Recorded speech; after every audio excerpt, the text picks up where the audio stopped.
아까 사례 중에 아까 지금 우리 봤던 것 중에 아까 여기 뭐가 있냐면 오피스텔 말고 그때 주거용 했었나? 아파트 같은 거 해봐요. 했었나? 대항력이 있는 거 설정한 거죠 지금 이렇게. 3개밖에 없네. 이거 왜 아까 이거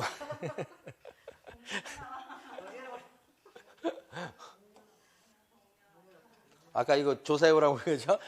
관심 물건 등록했잖아 아까 저기. 내용을 안 적어놔서 그렇지? 이건 뭘까? 자 보세요. 이런 케이스야 이런 케이스. 저기 보면 딱 보니까 전입신고 돼 있고 확정일자도 같은 날이에요. 글자가 좀 작은데 키워봐봐요. 그 다음에 전입 날짜가 2017년 12월 26일 확정일자도 같은 날 이렇게 됐죠. 근데 배당 요구했나요? 했지. 5월 30일 날 배당 요구했어요. 배당 요구와 관련해서는 배당 요구해야 되는 날이 있어요. 요게 법원이 정합니다. 2020년 7월 21일까지 배당 요구하라고 돼 있죠. 배당 요구했죠. 그럼 이 세입자는 2가지 지위가 있기 때문에 둘 중에 하나를 따져보는 거예요. 이 사례를 이해하시면 경매 물건 중에 세입자 있는 사례 중에 거의 95% 정도를 이해할 수 있는 거예요. 대부분 이런 사례들이에요. 그럼 여기서 보면 말소 기준 잡아봐야 될 건데 말소 기준을 갖다가 우리 매각 물건 명세서 열면 알 수 있어요. 근데 여기서도 알 수 있어요. 등기부에서 돈 달라는 것 중에 제일 빠른 게 가압류죠. 돈 달라고 하는 것 중에 제일 빠른 거 가압류죠. 이것도 돈 달라는 거예요. 이것도 돈 내놓으라는 거예요. 제일 빠른 게 뭐예요? 예지. 그럼 이 날짜하고 이 전입 날짜를 비교하시는 거예요. 비교해보니까 전입 날짜가 더 빠르니 저 김성백 씨는 대항력이 있음이죠. 대항력이 있다 이렇게 되고. 근데 배당 요구를 했잖아요. 그래서 전입신고돼 있고 확정일자 받고 배당 요구를 했기 때문에 우선 매도권도 있다 없다? 있다. 몇 등일지는 모르겠다. 따져봐야 돼. 그죠?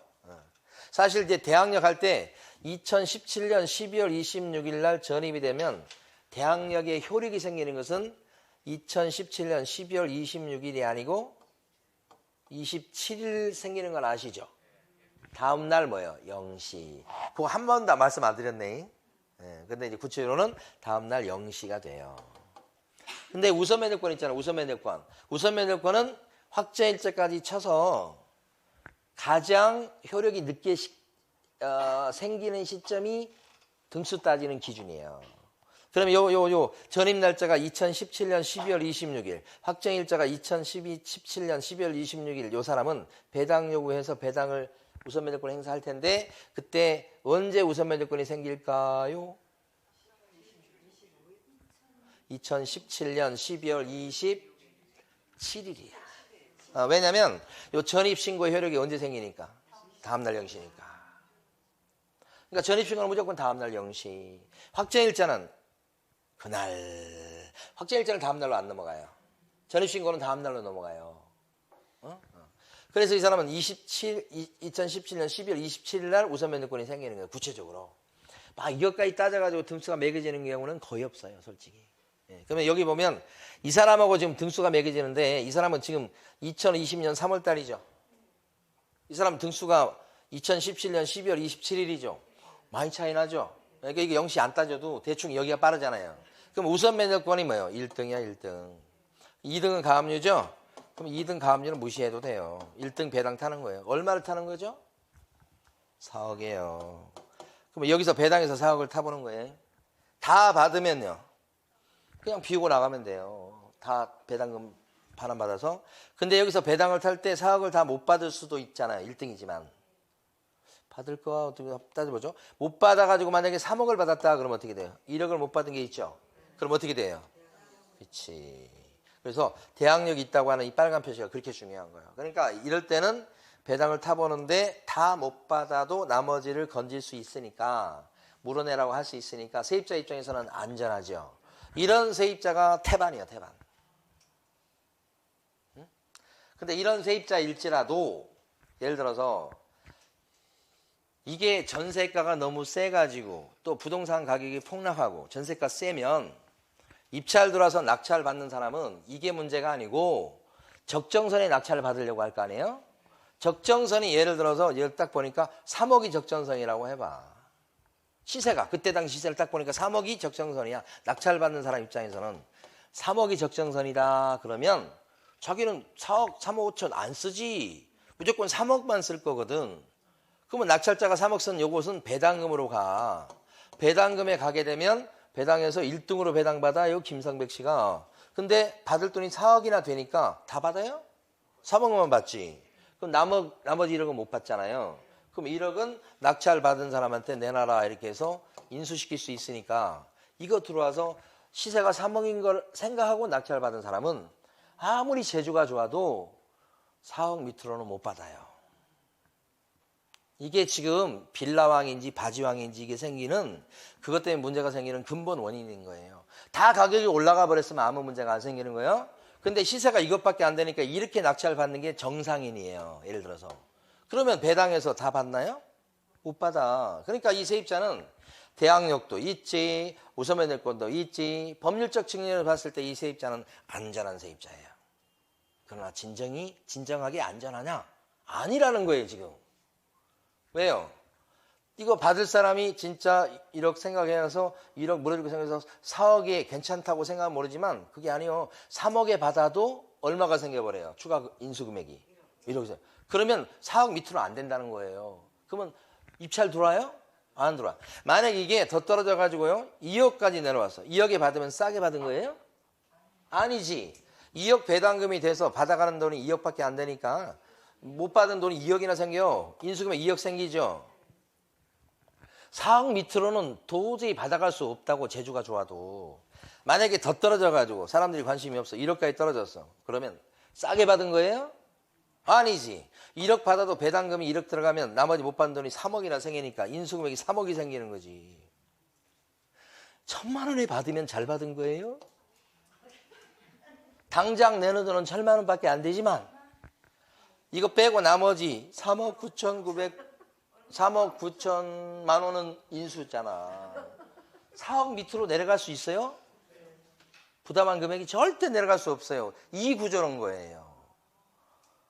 그래서 우리 세입자들한테 대항력도 갖췄고 우선면허권, 확정일자 받아가고 우선면허권도 등수가 1등이니까 걱정하지 마세요. 이 말은 한 90%는 맞는데 10%는 틀린 얘기예요. 왜요?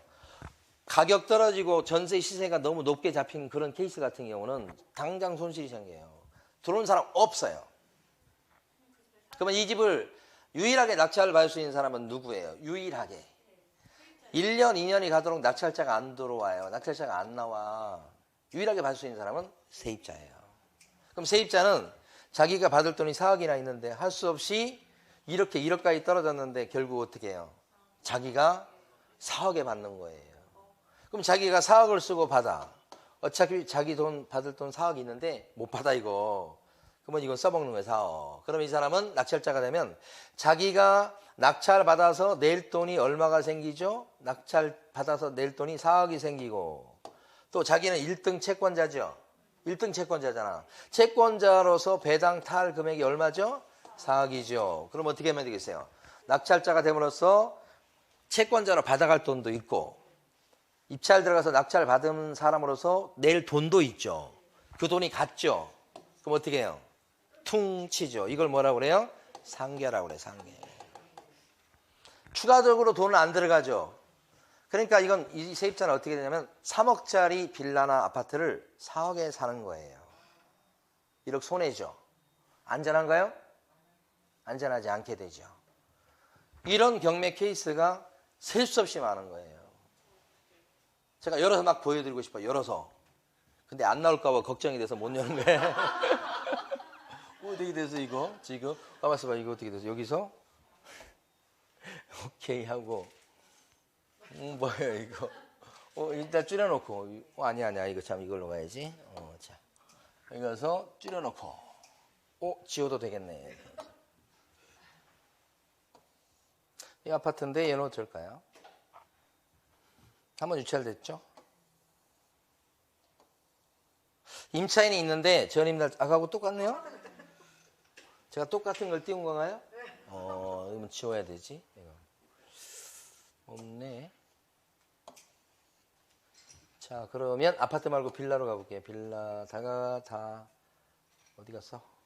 다세대 빌라. 오케이, 검색. 6건이 나오네요. 이건 보나마나 많이 떨어진 거 봤을 때 그거죠? 응?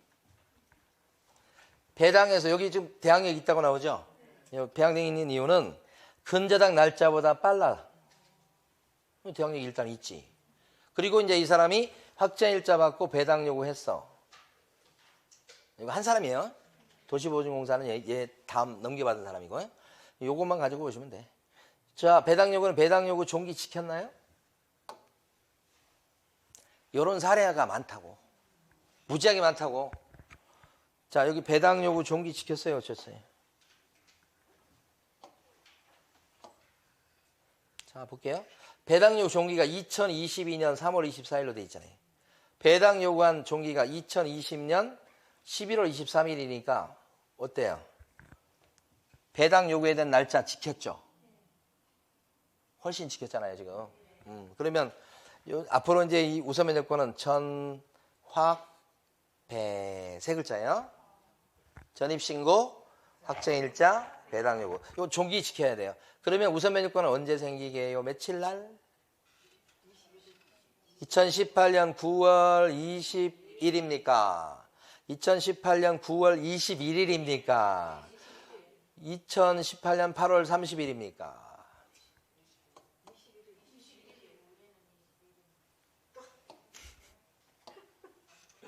말을 안 들어먹어 이게. 응? 9월 21일입니까? 9월 20일입니까? 8월 30일입니까? 안 써지는 게 답이에요. 21일. 근데 막 그렇게 자세히 따질 필요 없는 게 대부분이에요. 걔보다 요 근저당 날짜가 더 어떻게 늦죠? 그럼 여기가 1등이지. 그러면 이 사람은 대항력도 있고 우선 면역권도 있고 그런 거지. 안심할 수 있는 사람이지. 안심할 수 있나요? 진짜로?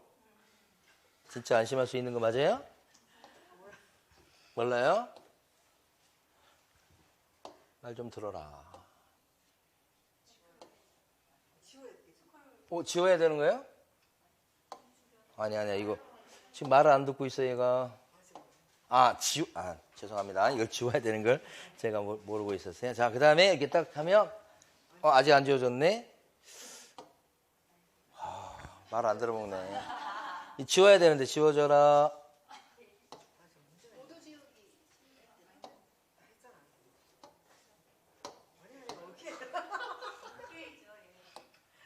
오케이를 안 눌렀어요, 제가? 오케이 눌렀는데? 근데 안 지워져. 문제가 있어요? 그래서 얘가 지금 정신이 나온 것 같아요. 왔다. 중요수가 다 끝났거든요, 지금? 다 끝났어. 응?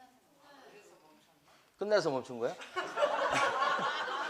꼭 들여다볼 게 있는데 지금 얘가 답답하네. 자.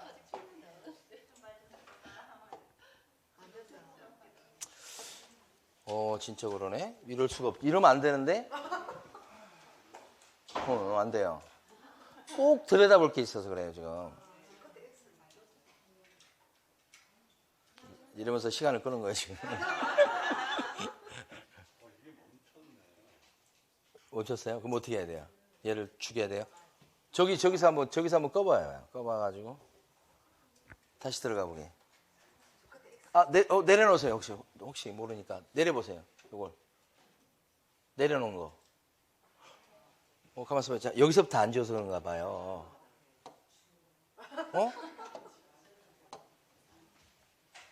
가만있어 봐요. 그러면.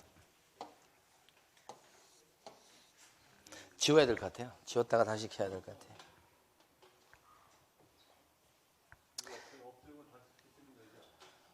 네. 거기 지금 비밀번호하고 로그인은 자동으로 돼 있어요. 옥션원 들어가서 그냥 하시면 돼요. 아직까지도 안 없어지네.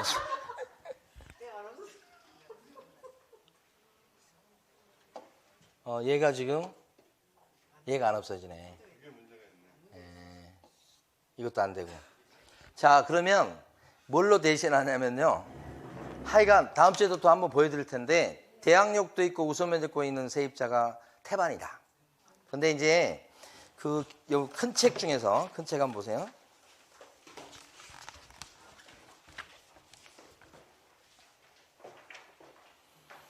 큰 책 중에서 자 몇 페이지를 보냐면 오늘 다 수업 끝났어 이제.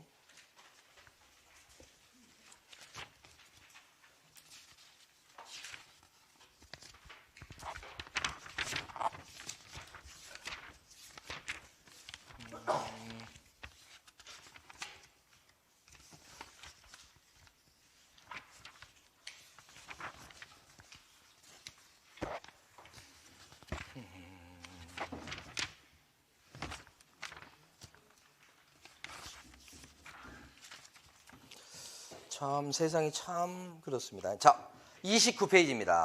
다 했어요? 29페이지 물건 보면 매각 물건 명세서 나왔죠? 매각 물건 명세서에서 자, 제일 먼저 어디 동그라미 치셔야 돼요? 최선순위 설정일자 동그라미 치시고 날짜 동그라미 치시고 됐죠? 자, 밑에 문씨가 있잖아요. 문명서시 나오는데 어디에 동그라미 쳐야 돼요? 전입 날짜. 전입 날짜가 2006년 3월 6일이니까 위아래 다 똑같죠? 그러면 최선순위보다 빨라요? 늦어요? 빠르죠? 그럼 여러분들은 이거 딱 보는 순간에 아, 이 세입자는 대항력이 있구나 이거죠? 예? 됐죠? 여기까지 됐죠?